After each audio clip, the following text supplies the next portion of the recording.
French New Wave director Jean-Luc Godard passed away at the age of 91. Influential critic and director Jean-Luc Godard has away quietly at home in Rolle, Switzerland, near Lake Geneva, according to a statement from his family. According to the family statement, 91-year-old Godard had a number of diseases and committed assisted suicide before his death. In the 1960s, the French New Wave's filmmaker and former enfant terrible helped change popular cinema. He then spent the remainder of his career pushing limits and redefining cinematic form. The shock of the novel was what viewers saw when they first saw Godard's 1960 crime drama Breathless. Jean Seberg, an American actress, was paired with the at the time unknown Jean-Paul Belmondo, who had a cigarette dangling sensually from his mouth. He portrayed a young, poor auto thief who takes inspiration from gangsters in Hollywood films. He flees to Italy with Seberg, his pregnant girlfriend who appears to be almost uninterested in him, after shooting a police officer. They were Hollywood tropes that a director who loved Hollywood movies reimagined as the absolute definition of cool. Godard had supported Alfred Hitchcock and Howard Hawks as a critic, and Belmondo uses a poster of Humphrey Bogart to emphasize her goal in Breathless. However, with erratic editing, a disjointed story,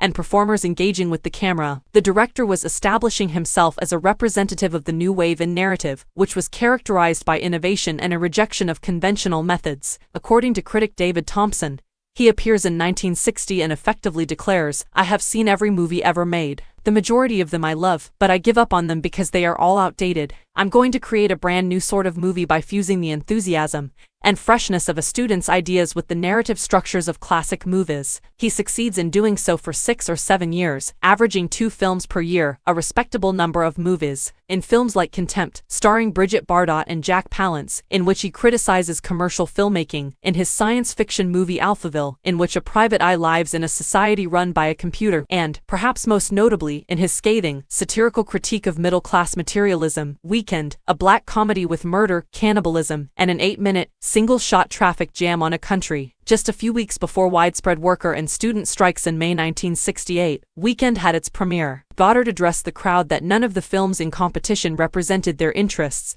as he led a protest that shut down the Cannes Film Festival that month. This French New Wave pioneer declared, "We are out of date." And at that precise moment, his filmmaking changed. He started a decade of purposefully subversive films made in Palestine, Italy, and Czechoslovakia, with a minimal budget, no commercial appeal, and brimming with Marxist fervor. For instance, the movie Tout va bien, starring Yves Montand and Jane Fonda, tells the tale of sausage factory workers who go on strike. This overt focus on politics was a phase in and of itself. By the 1980s, Godard had turned his attention inward into the medium of film. Even though he had always been experimenting, as his art developed, he became less interested in story and more engaged in experimentation. In a public discussion in 1966, he repeatedly questioned the very structure of films, to the point where one participant finally snapped, "Surely you agree that films should have a beginning, a middle, and an end." "Yes," Godard said, "but perhaps not in that order." Godard told NPR that he came to film while he was in his early 20s. "My parents taught me about books, some others taught me about artwork or music, but no one taught me about photos."